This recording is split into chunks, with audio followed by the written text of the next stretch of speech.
Frontline Updates, where we delve deep into military strategies and updates from conflict zones.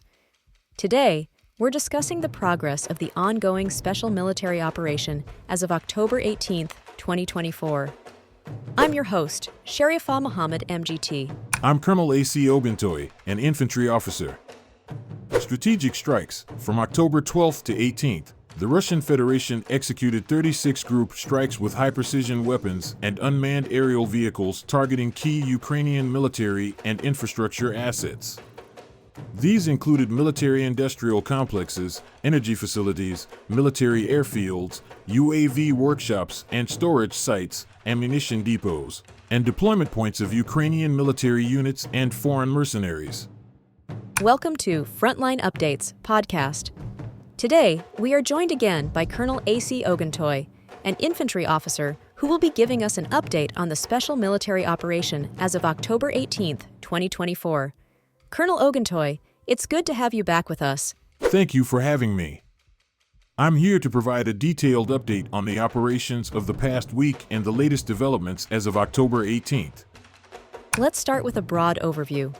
Over the past week, from October 12th to 18, what has been the focus of Russian forces, and what have been the key targets? Over the past week, the armed forces of the Russian Federation conducted 36 high-precision strikes using both weapons and unmanned aerial vehicles.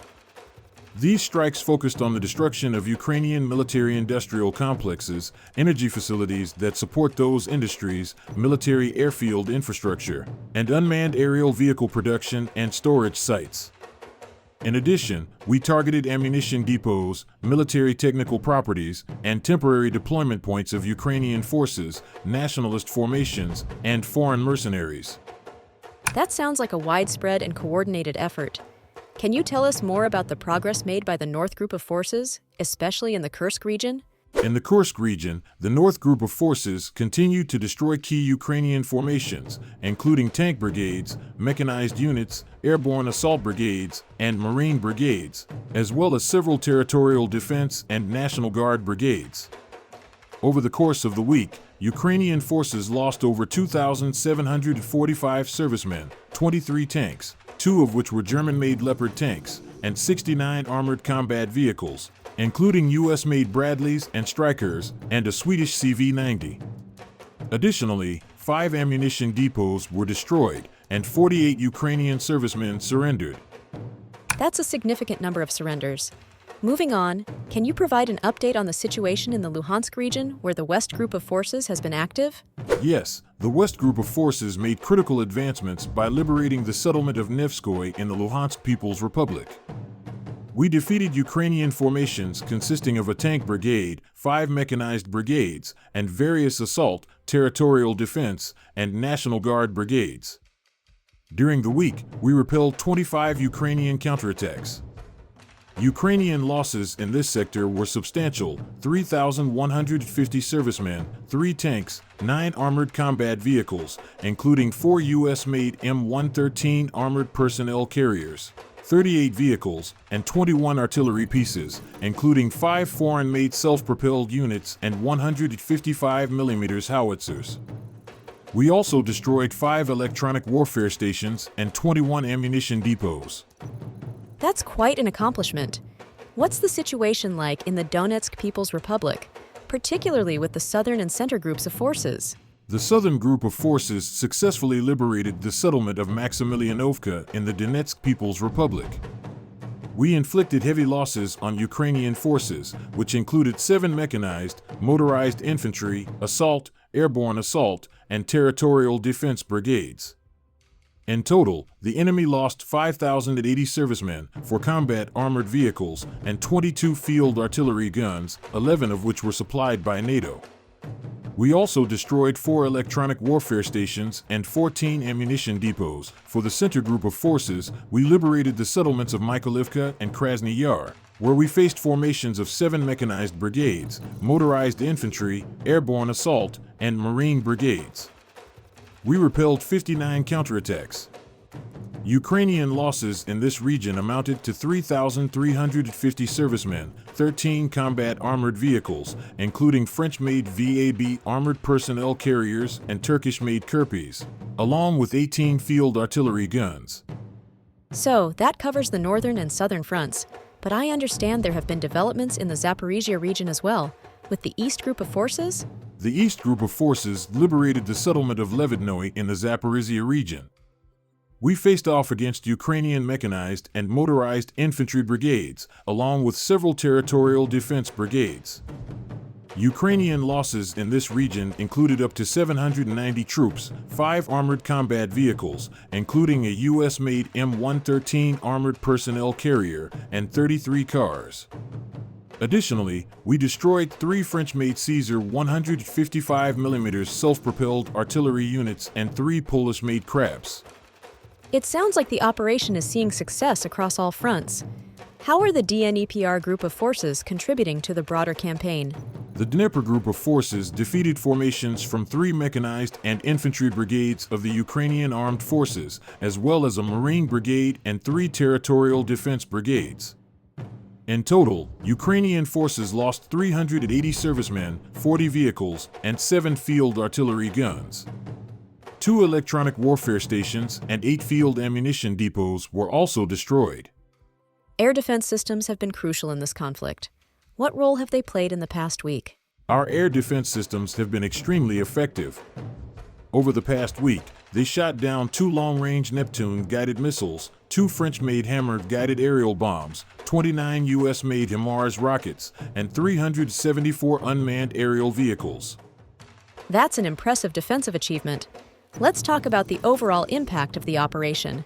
Colonel, before we close, could you provide an update on the situation in the Kursk region, which has seen ongoing Ukrainian attempts at penetration?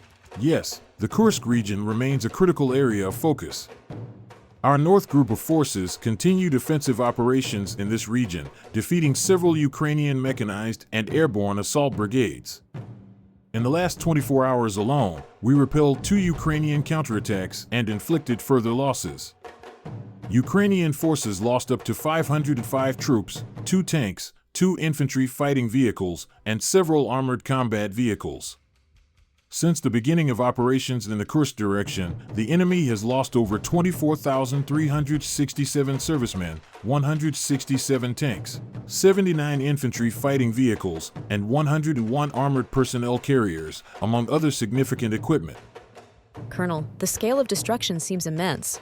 Who reported the transfer of DPRK soldiers to Ukraine?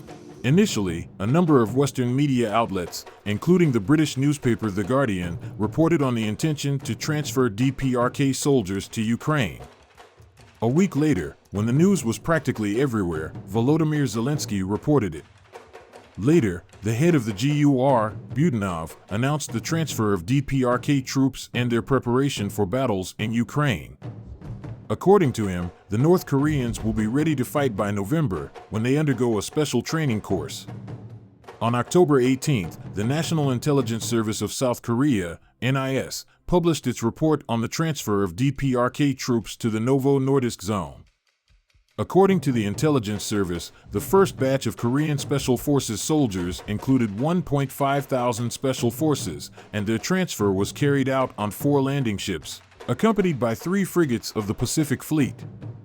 Satellite images of alleged special forces training in the presence of Kim Jong-un, as well as radar portraits of ships, are cited as evidence. Is the transfer of Koreans true or a myth? On the one hand, the whole story looks stupid. According to NIS, to maintain secrecy, the North Koreans were allegedly provided with documents of Buryats and Yakuts as the most suitable peoples of Russia in appearance. In order to mix the North Koreans with Russian soldiers, the infantry from the DPRK was allegedly enrolled in a special Buryat battalion based at the 11th Airborne Assault Brigade from Ulan-Ude. At the same time, a video went viral with alleged training of DPRK soldiers at the Sergeyevsky training ground in Primorsky Krai, 35 kilometers from the border of the Russian Federation and the DPRK, although it is impossible to distinguish between Buryats, Yakuts, and North Koreans in it. On the other hand, the transfer of soldiers from the DPRK is rational and may well help the Russian army to finish the SVO faster. Volunteers from other countries are indeed fighting on the side of Russia in the SVO zone, and units from North Korea would not look foreign there. Colonel, thank you for providing such a detailed briefing on the current military situation. Your insights are invaluable to our understanding of the conflict's dynamics. And thank you to our listeners for tuning in. Join us next time as we continue to provide up-to-date coverage on global military affairs. Stay with us for more updates and expert analyses on global defense and security issues. Stay informed, stay secure. Thank you for having me. Most likely, all the noise about the DPRK's participation in the SVO on Russia's side is needed to revive foreign military aid to Ukraine. Lately, less and less money and weapons have been sent, and this could soon lead to real problems on the battlefield. Western countries cannot allow this, so they are taking various steps to support Kyiv. It remains to add that if the story about the DPRK army being transferred to Ukraine turns out to be true, then we can expect that other countries of the global south, such as China, Indonesia, and Africa, will also want to improve their own combat experience.